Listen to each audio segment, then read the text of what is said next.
How's it going, guys? This is Eric with Deranged Survival, and today I'm out here hiking. Oops. How's it going, guys? This is Eric with Deranged Survival, and today I'm out here kayaking on a lake and just doing some fishing. I'll give you guys a little glimpse of the scenery around here.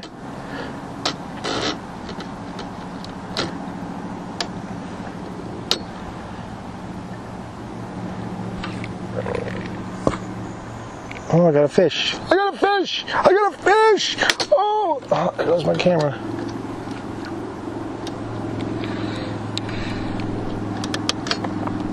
Oh yeah, I got a fish. Here we go. Oh yeah, look at him. He's huge. Oh shit. Oh yeah. Woo! These fucking sunfish, they're all over the place. Damn sunfish won't leave my night crawlers alone.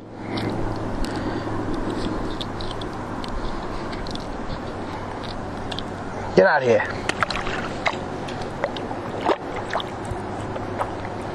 Just want to show you guys one of my kits that I have. I have a little survival kit, and it's just in the Ziploc bag right now, but actually the Ziploc bag is inside the survival kit. But I took it all apart the other day and I just haven't got a chance to put it all back together. So the outside structure is a large pill bottle. Here's the cap. And on the exterior of the pill bottle, I have power cord, and underneath the power cord, I have two different types of duct tape. So I have some heavy duty, I don't know if it's outdoor duct tape or basically the strongest duct tape you can buy. And underneath it, I had a cheap dollar store one. So I upgraded and put some more on there. So I'm just going to go over the contents of what I have in this survival kit. And this is just some of the stuff that I haven't got a chance to put back into it. So I do carry a small fishing kit. It's a straw and both sides are melted to keep all the contents contained. And I just have a hook on the outside here. I stuck the tip of the hook inside the straw just so it wouldn't prick me when I stick my fingers in there, or the hook wouldn't catch on anything else. I usually have two hooks, but I actually had to use one at one point. And I have a couple sinkers and a couple swivels and a little fly. So that's the little fishing kit. Also, I carry a couple of alcohol pads. I did have 4. Again, I had to use a couple of them, so I only have 2 now. Put that there. And I carry a full Bic lighter and a little key ring. Alright. And then inside the kit here, I have a ferro rod, and I also have the striker inside here. Now the reason that I put the striker in here as opposed to something else as the striker is because this striker is actually a whistle. So this counts as a signaling device and a fire starter. 2 in 1, can't beat it. Trying to stay organized here and not drop nothing in the water. So on the very top, I have a bunch of cotton balls.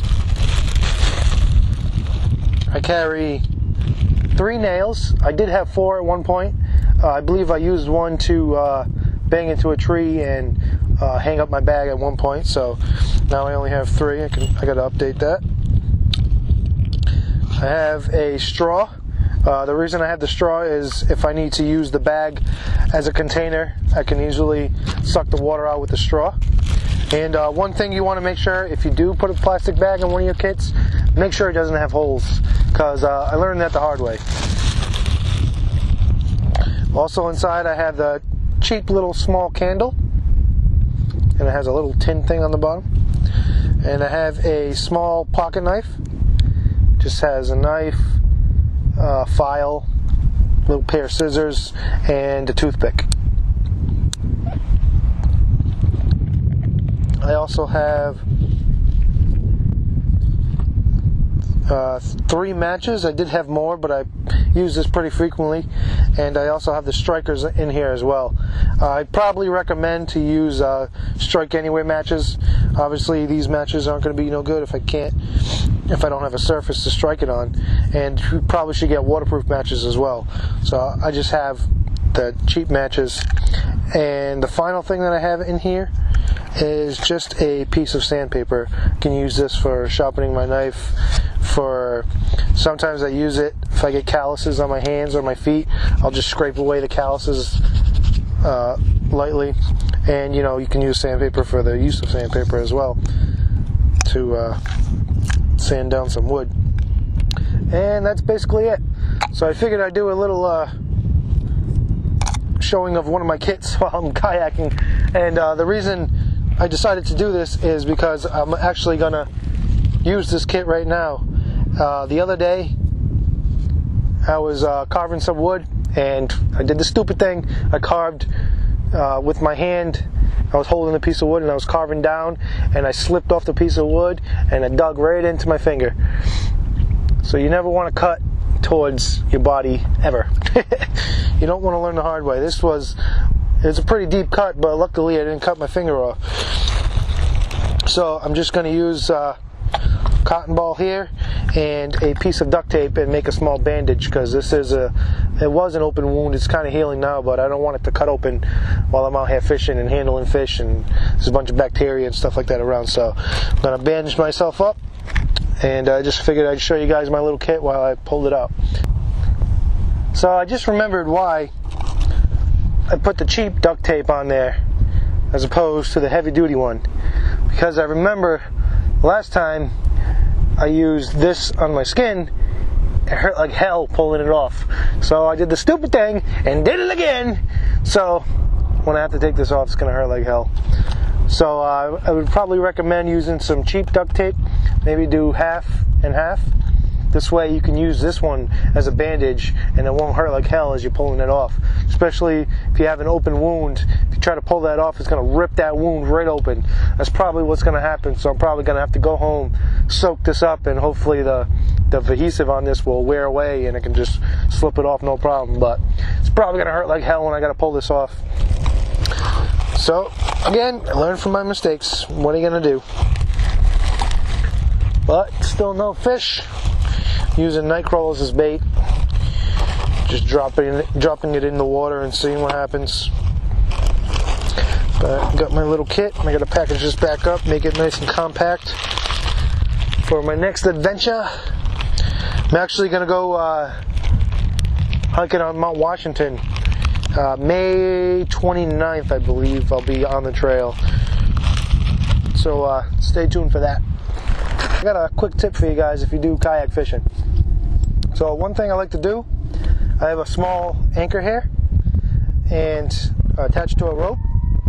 And what I like to do is, this one is set up for last year. I haven't set it up yet. But what I like to do is every 5 feet, I'll tie a knot. And then you go another 5 feet, tie another knot. Another 5 feet, tie another knot. And this way, when you drop your anchor down, you can distinguish how deep that water is, so you'll get an idea of what type of fishing you want to do. If it's 20, 30 feet, you might do a little bit, you might change your style of fishing a little bit as opposed to 5, 10 feet. So it's just a quick tip to get a depth reading of basically where you are or how deep the water is on the lake. And what I like to do sometimes too is if I have sometimes I bring a map of the lake. I'll mark out where I am on the map, just put a little dot or something, and then write 15, 20, 30 feet. And this way I'll have a reference of how deep the lake is in that area. So it's just a little quick tip that I like to do for different areas, especially new lakes that I've never been on. This map actually has a depth chart online, and you can probably find those, but some small lakes really don't have any. So that's what I like to do to get an idea of what the depth is in certain areas of the lake. So that's all I got. I'm going to do some paddling, get towards I'm kind of in the center here, but I want to go towards the island over here in front of me and do some fishing. So thanks for watching, guys. If any of you guys like kayak fishing, I have a kayak fishing page on Facebook. I'll leave the link in the description. It's Rhode Island Kayak Fishing Report. So check that out if you guys like fishing. and see you on the next one.